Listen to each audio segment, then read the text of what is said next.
On the day we voted to leave the European Union, I wrote a simple Facebook status. For the first time, I am ashamed to be Welsh. The majority of Wales had voted to leave. It had felt like my own team had let me down, some sort of own goal that cost us the match. I was living in London at the time, and when I posted it, I meant it. I was so angry. What reason would be good enough for my country to leave an institution which funded the college I studied in, the hospital I was treated in, and the roads I travelled on? What was worth losing all that? Why couldn't people see? But I had forgotten. I had forgotten that the factories had closed, and before that the steelworks had closed, and the mines before that. I had forgotten that when the Chartists stood to get rights for every working man, their bodies couldn't be collected because their wives spoke the wrong language. I had forgotten that children had a wooden weight, the Welsh knot, put around their neck for saying a word in the oldest living language in Europe. I had forgotten, but my nation hadn't. My nation that has built what it can from a gutted landscape and created communities that have helped hold each other up for generations. A nation that from the furnaces of the ironworks and the depths of the mines of Tredegar laid the foundations of the National Health Service. A nation of people that care about their neighbour and country. A nation of people who wanted something back. So they took it.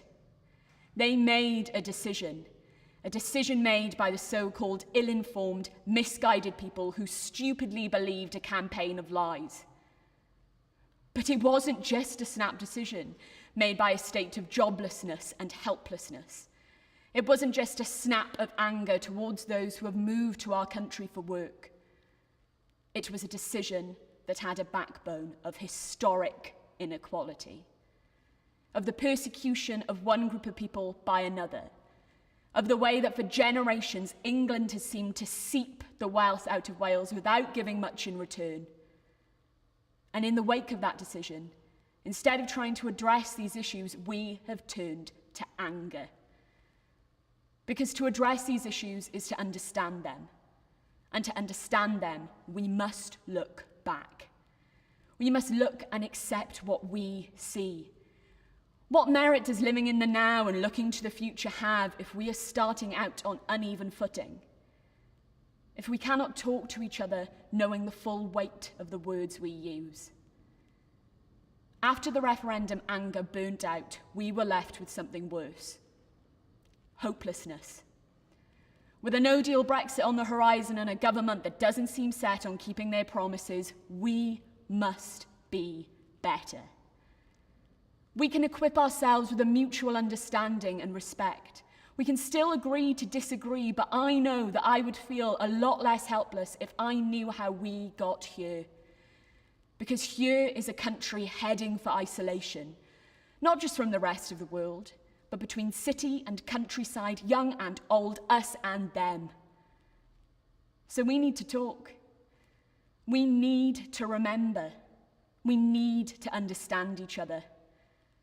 If we cannot look across our border and share an understanding, we have no hope of doing so with those who lie oceans apart from us.